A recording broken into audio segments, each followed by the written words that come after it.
ओम नमो भगवते वासुदेवाय। श्री राधा कृष्णभ्याम नमः। श्री गणेशाय नमः। श्रीमद्भागवत महापुराण चतुर्थ स्कंद 30वां अध्याय। प्रचेताओं को श्री नारद जी का उपदेश और उनका परम पद लाभ।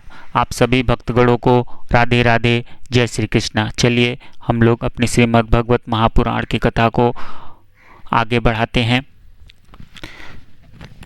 30वां अध्याय। श्री मैत्रेय जी कहते हैं, विदुर जी, 10 लाख वर्ष बीत जाने पर जब प्रचेताओं को विवेक हुआ तब उन्हें भगवान के वाक्यों की याद आई। अपनी भार्या मारिशा को पुत्र के पास छोड़कर तुरंत घर से निकल पड़े। वे पश्चिम दिशा में समुद्र के तट पर, जहाँ जाजली मुनि ने सिद्धि प्राप्त की थी, जा पहुँचे और जिससे समस्त भूतों में एक ही आत्मतत्व विराजमान है ऐसा ज्ञान होता है, उस आत्म विचार रूप ब्रह्म सत्र का संकल्प करके बैठ गए।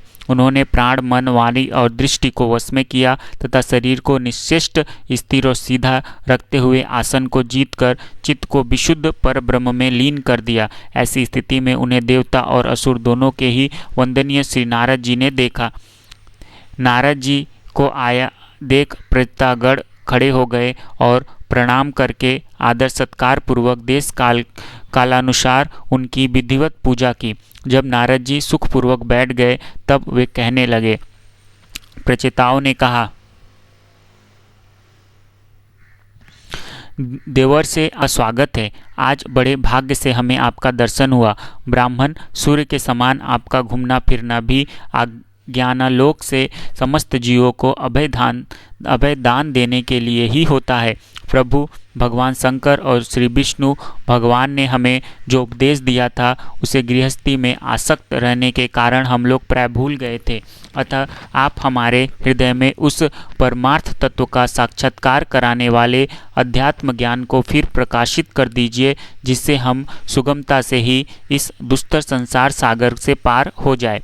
श्री मैत्रेय जी कहते हैं, भगवान में श्री नारद जी का चित्त सर्वदा भगवान श्री हरि में ही लगा रहता है। वे प्रचेताओं के इस प्रकार पूछने पर उनसे कहने लगे। श्री नारद जी ने कहा, राजाओं, हम लोक में मनुष्य का वही जन्म, वही कर्म, वही आयु, वही मन और वही वाणी सफल है जिसके द्वारा सर्वात्मा सर्वेश्वर श्री हरि का सेवन किया जाता है। जिनके द्वारा अपने स्वरूप का साक्षात्कार कराने वाले श्री हरि को प्राप्त न किया जाए, उन माता पिता की पवित्रता से, पवित्र संस्कार से एवं यज्ञ दीक्षा से प्राप्त होने वाले उन 3 प्रकार के श्रेष्ठ जन्मों से, वेदोक्त कर्मों से, देवताओं के समान दीर्घ आयु से, शास्त्र ज्ञान से, तप से, वाणी की चतुराई से, अनेक प्रकार की बातें याद रखने की शक्ति से, तीव्र बुद्धि से, बल से, इंद्रियों की पटुता से, योग से, सांख्य, आत्मानत्व, विवेक से, संन्यास और वेदाध्ययन से तथा व्रत, वैराग्य आदि अन्य कल्याण साधनों से भी पुरुष का क्या लाभ है। वास्तव में समस्त कल्याणों की अवधि आत्मा ही है और आत्मज्ञान प्रदान करने वाले श्री हरि ही संपूर्ण प्राणियों की प्रिय आत्मा है। जिस प्रकार वृक्ष की जड़ सींचने से उनके तना, शाखा, उपशाखा आदि सभी का पोषण हो जाता है और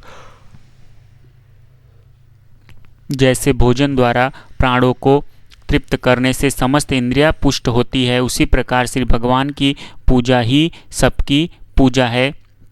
जिस प्रकार वर्षा काल में जल सूर्य के ताप से उत्पन्न होता है और ग्रीष्म ऋतु में उसी की किरणों में पुनः प्रवेश कर जाता है, तथा जैसे समस्त चराचर भूत पृथ्वी से उत्पन्न होते हैं और फिर उसी में मिल जाते हैं, उसी प्रकार चेतनात्मक यह समस्त प्रपंच श्री हरि से ही उत्पन्न होता है और उन्हीं में लीन हो जाता है।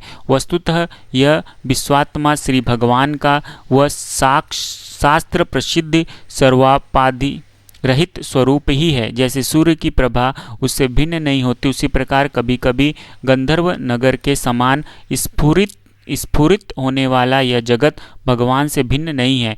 तथा जैसे जागृत अवस्था में इंद्रियां क्रियाशील रहती है किंतु सुषुप्ति में उनकी शक्तियां लीन हो जाती, उसी प्रकार यह जगत सर्वकाल में भगवान से प्रकट हो जाता है और कालांतर होने पर उन्हीं में लीन हो जाता है। स्वरूपतः तो भगवान में दिव्य क्रिया और ज्ञान रूपी त्रिविध अहंकार के कार्यों की तथा उनके निमित्त से होने वाले भेद ब्रह्म की सत्ता है ही नहीं।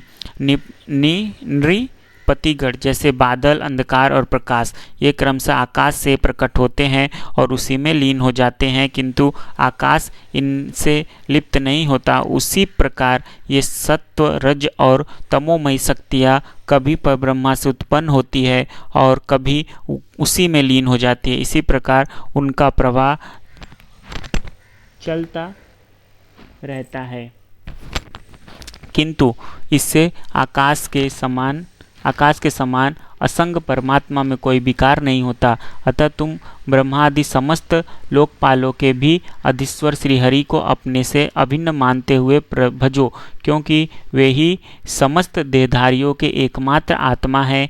वे ही जगत के निमित्त कारण, काल, उपादान, कारण, प्रधान और नियत्ता पुरुषोत्तम है तथा अपनी काल शक्ति से वे ही इस गुणों के प्रभाव स्वरूप प्रपंच का संहार कर देते हैं। वे भक्त वत्सल भगवान समस्त जीवों पर दया करने से, जो कुछ मिल जाए उसी में संतुष्ट रहने से तथा समस्त इंद्रियों को विषयों से निवृत्त करके शांत करने से शीघ्र ही प्रसन्न हो जाते हैं। पुत्रोष्णा आदि सब प्रकार की वासनाओं के निकल जाने से जिनका अंतःकरण शुद्ध हो गया है, उन संतों के हृदय में उनके निरंतर बढ़ते हुए चिंतन में खींचकर अविनाशी श्रीहरि आ जाते हैं और अपनी भक्त दीनता को चरितार्थ करते हुए दयाकाश की भांति वहाँ से हटते नहीं। भगवान को ही सर्वस्त्र मानने वाले निर्धन पुरुषों पर ही प्रेम करते हैं, क्योंकि वे परम रसज्ञ है। उन अकिंचाओं की अन्यान्यश्राय अहेतु की भक्ति में कितना माधुर्य होता है, इसे प्रभु अच्छी तरह जानते हैं। जो लोग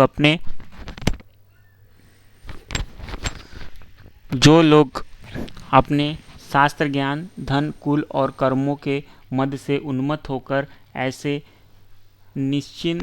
निष्किंचन साधुओं का तिरस्कार करते हैं, उन दुर्बुद्धियों की पूजा तो प्रभु स्वीकार ही नहीं करते। भगवान स्वरूपानंदन से ही परिपूर्ण है। उन्हें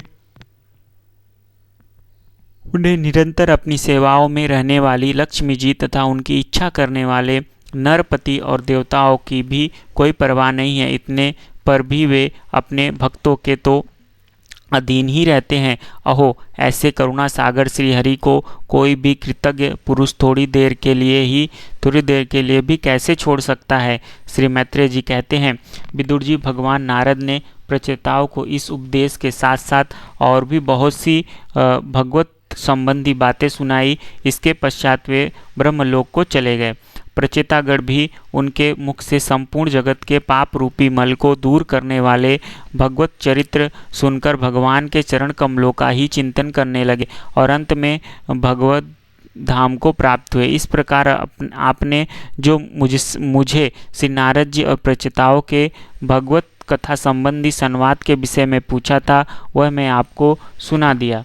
श्री सुखदेव जी कहते हैं, राजन, यहाँ तक स्वयंभू मनु के पुत्र उत्तानपाद के वंश का वर्णन हुआ।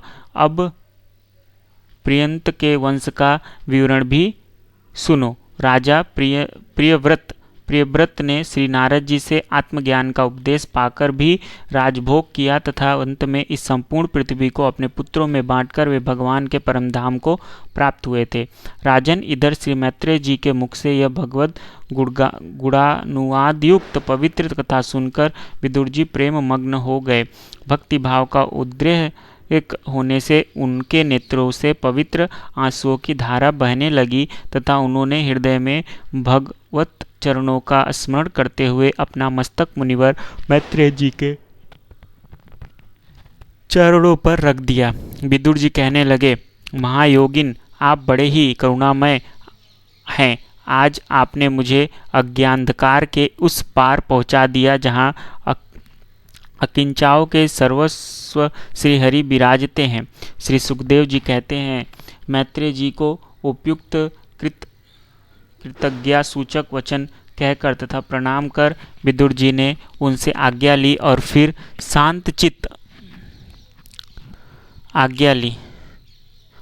शांत चित्त होकर अपने बंधुओं से मिलने के लिए वे हस्तिनापुर चले गए। राजन, जो पुरुष भगवान के शरणागत परम भागवत राजाओं का यह पवित्र चरित्र सुनेगा, उसे दीर्घ आयु, धन, सुयश, क्षेम, सद्गति और ऐश्वर्य की प्राप्ति होगी। यहाँ पे चतुर्थ स्कंद समाप्त। यहाँ पे हमारा चतुर्थ स्कंद समाप्त होता है। अगले अध्याय में हम लोग श्रीमद् भगवत महापुराण का पंचम स्कंद का पहला अध्याय प्रियव्रत चरित्र को सुनेंगे। तब तक के लिए आप सभी भक्तगणों को राधे राधे, जय श्री कृष्ण। जो भी भक्तगण हमारे चैनल पे नए सुन रहे हैं, वे हमारे चैनल को लाइक, सब्सक्राइब और शेयर करें और श्रीमद् भगवत महापुराण का अमृतपान करें। आप सभी भक्तगणों को राधे राधे, जय श्री कृष्ण।